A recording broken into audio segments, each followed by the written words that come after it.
Hey there, back at you again with some more RT News updates.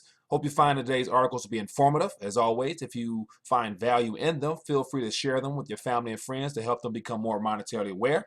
As well as if you're new to Rethinking a Dollar, click the subscribe button below for more RTD interviews. So today I have a variety of articles, one being Wells Fargo scandal shows next banking crisis is coming. We have Mr. Ben Bernanke sharing his thoughts on the idea of negative interest rates, and he sounds like he might be for it. Next one, we have more information from John Mauldin on negative interest rates and how it nails savers, as he puts it. Then I also want to wrap it up by just talking more about the idea of $20 trillion that we're approaching really soon with some graphs and details as to how that all lays out. So let's dive into the news. So our first article, Wells Fargo scandal shows next bank crisis is coming. And the author here, Patrick W. Watson, basically just is covering the whole Wells Fargo fiasco that is unfolding and apparently has been going on since about 2011-ish, but just more so hitting the mainstream in the last couple of weeks and really seems to be rattling a lot of people who actually do business with Wells Fargo because their stock prices is going down, and so people are becoming concerned over just their investments and things like that. Never mind the 16.5 million accounts that were created for the current depositors and things like that, and the firing of about 5,000 or so, 5,300 employees, of which he kind of hints at the fact that they were all clerk, cashier type jobs, not necessarily the big wigs making six figures or more in the offices on the top floors that, probably had more dealings with these type of fraudulent behavior that, is coming out now. So it's an interesting article, it's an interesting take. He's basically saying that this type of activity here is what usually leads to a spark that can then turn to a blaze. And the blaze he's referring to is more so the next economic crisis, as he puts it, that was similar to the whole Lehman Brothers fiasco that happened years ago, to kind of woke everybody up to reality of the fraudulent activity of in every market for the most part. And so just a couple of things here he kind of hinted at is how the person who was in charge of the primary division, Miss Carrie Tolstead, who recently retired in July, she received 124.6 billion in bonus stock and options and restricted stock. And so as opposed to her being caught up in this and being fired, she opted to retire so that she can actually receive these type of bonuses. And he kind of hints at the fact that it was probably, best for her to retire so that she wouldn't be fired and then be kind of implicated to kind of, go before the court and do some snitching. And so she kind of left on a good note. And so it's probably more so hush money than anything else, so that she don't really bring out Wells Fargo CEO John Stump, the CFO John Shrewsbury, who obviously had to sign off on a lot of all these type of transactions that turned out to be bogus. And so at the end of the day, another big bank or too big to fail bank being brought to the limelight on their behavior, and they were fined 185 million, and legal costs reduces their asset value and things like that. But at the end of the day, beyond just the smaller people, 5,300 that was fired, predominantly the people who, as he mentioned here, are probably hourly workers. No real big shakeup for the most part, because those higher up will not be prosecuted or fined or jailed or anything like that. They'll just be slapped on the wrist with a fine, and then things will go on. But one of the biggest things he's saying is that if Wells Fargo is doing it, believe me, there's more banks that are doing the same thing. And he kind of hinted at it with the idea that there's never just one cockroach. If you see one in the open, many more are still hiding. Called the exterminator, as he puts it. So interesting take here, but yet his point is the idea that this type of things is what starts blazes, and the next blaze that come can be bigger than it can be put out by current monetary policy we have. There's going to be some more higher and more dangerous measures needed to put out that blaze when it comes. So great article. If you're interested, check it out below. So here we have an article from CNBC from on Ben Bernanke's take on current policy and what he think might be worth looking into, which plays along with prior articles that I've covered.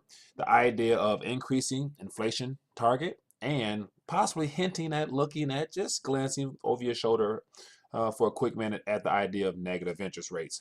So Ben Bernanke, premature to count out negative rates. So basically just, just gives a little take on how he kind of got everything started that we're currently dealing with, and then passed the torch on to Janet Yellen. And then he begins to just share his thoughts on, where we're at now, and where we could be heading. It says it will be extremely helpful if central banks could count on other policymakers, particularly fiscal policymakers, to take on some of the burden of stabilizing the economy during the next recession. And so, if you pay attention to the words that's being used, him as well as other economists that are higher up and kind of more mainstream, they all are slowly hitting that during the next recession. And so obviously there's a lot of talk. There's a plan already in place, or plans already in place, and strategies to deal with the next downturn, which is the recession, which is not around, it's not too far away, it seems. If everyone's making mention on what to do when the next one comes, that kind of lets me know that it's something already brewing, if not in our midst. So just something to think about there. And then it goes on, just quoting him on, since that can't be assured, and since the current low interest rate environment may persist, and so he's basically foretelling that this current environment we're in, it may persist. It's more likely it will, because he obviously knows the scoop. There are good reasons for the Fed and other central bankers to consider changes in their policy frameworks, he added.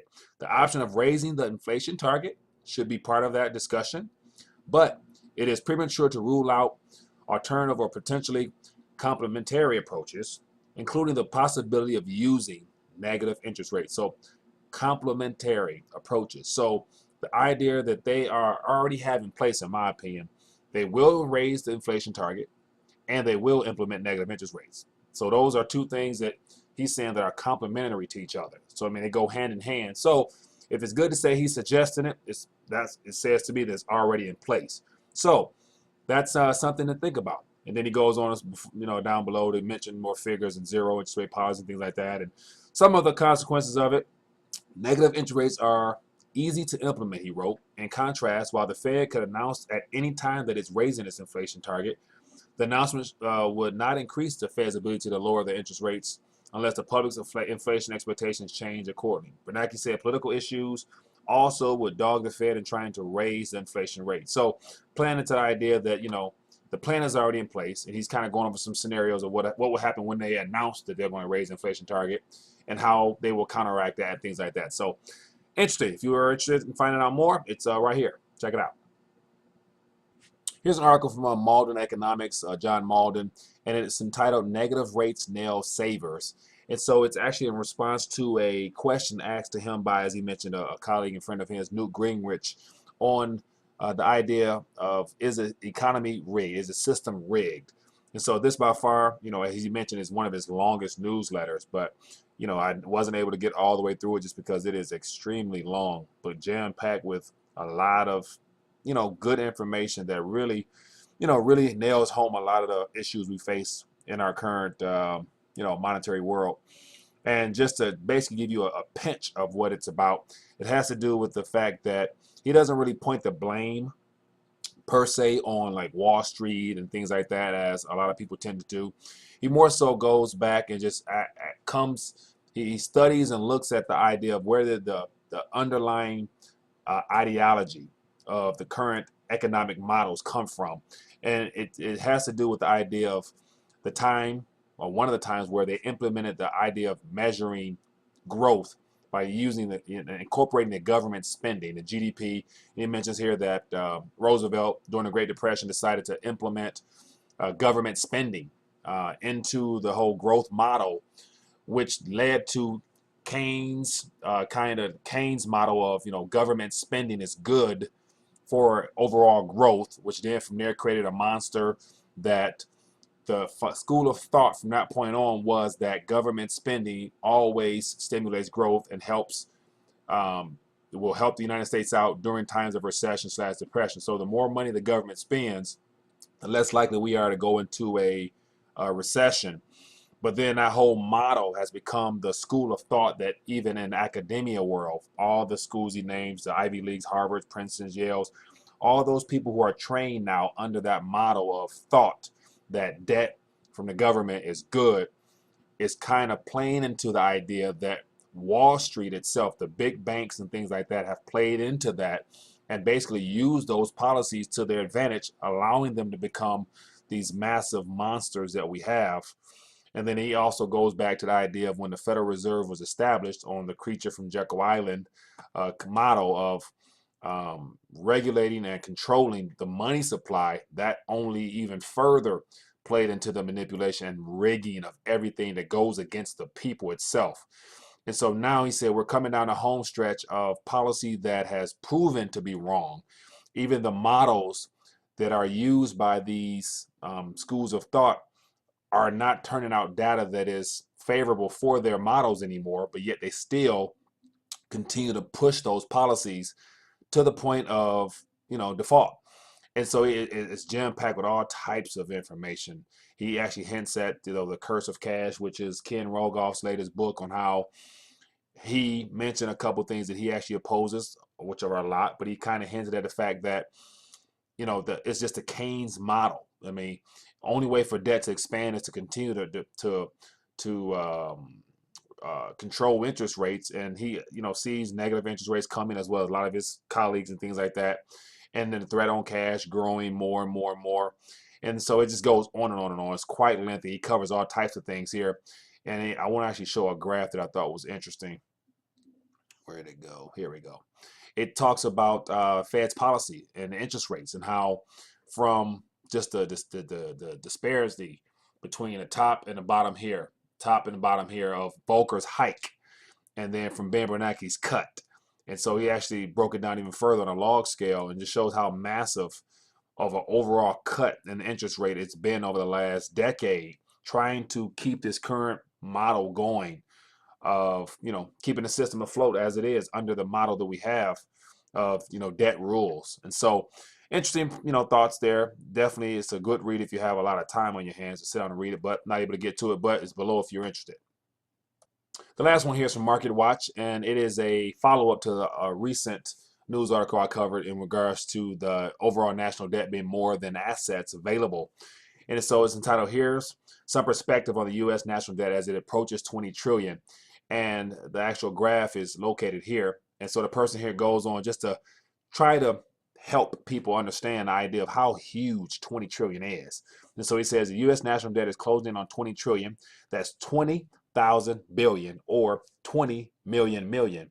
If you stacked up 20 trillion worth of $1,000 bills, it would supposedly reach something like 1,200 miles high. If you live to be 80 years old, you'd have to spend about 700 million a day to run out of money. 700 million a day. That's deep. So still having a hard time wrapping your brain around the figure. That's ridiculous. Well, Jeff Desjardins of the Visual Capitalist blog is here to help. So he's basically just showing some of his infographics. And here's something right here. The U.S. national debt is larger than the biggest 500 public companies in America. And so if you list, you got your Apples, Microsoft, you got Amazon, Exxon, Facebook, GE, AT&T, all these companies, and their total value and their share of the S&P, and it equates to 3.9 trillion. And so we have the entire national debt here of 19.45 and closing, and then you have the entire companies that actually produce and kind of keep our consumption-based model going with all these products that they come out with and services, and that's only a 3.9 trillion. And if you go down further, U.S. national debt is more than the value of all the financial assets held by the world's top 7 money managers. So you got 19.5 and climbing, and you have the top 7 money managers, financial assets. You have BlackRock, 4.74, Vanguard, 3.37, UBS, 2.71, and so on. And all that equates to 18.9. So there's more debt than there are companies that's actually out there managing people's portfolios. That's unbelievable. So you have millions and probably billions of people who've worked hard and put their money into products offered by these companies here, and it's all linked and tied to this thing right here, this national debt. The moment that this right here is no longer, is the same time that all of this stuff right here that people are expecting to receive one day will not be there, or to be there but won't be able to purchase much, more likely. And in my opinion, that is a certainty. The U.S. national debt is 25 times higher than the value of all oil exported in a year. So you got top 10 countries: Saudi Arabia, 133 billion, Russia, Iraq, UAE, Canada. All that is not nowhere compared to national debt. Alarming. Next one, the U.S. national debt is 155 times higher than the value of all gold mined in a year. So you got all this debt, and you got 125 billion dollars worth of gold being mined. Every year, the world collectively mines about 3,000 tons. So 3,000 tons estimated at 1.25 billion. Into this right here, you know, it just goes to show how much even the gold at the current paper price wouldn't be able to pay off this debt. So in order to begin to exchange 3,000 tons to pay off that, you probably got to do some math and calculations, whatever. But yet, it's going to be a lot higher paper price than $1,300. A lot higher. Next one. U.S. national debt is more than all the world's physical gas, gold, silver. This is the one I covered the other day. It just goes to show how there's more debt than there is paper. There's more debt than there's gold. And there's way more debt than silver. So silver is going to be a something to keep an eye on. So here's today's news. Hope you guys enjoyed it. Definitely take time to look at this article and really somehow, some way, try to just share this information with people so they can see how crazy this thing is going on and how it is around us. So other than that, I hope you guys enjoyed the news. Also, if you haven't, go ahead and try to register for that giveaway for the shirt. Looking forward to picking a winner next week, next Friday. And so I'll include that link as well in this article, in this video. Other than that, see you again.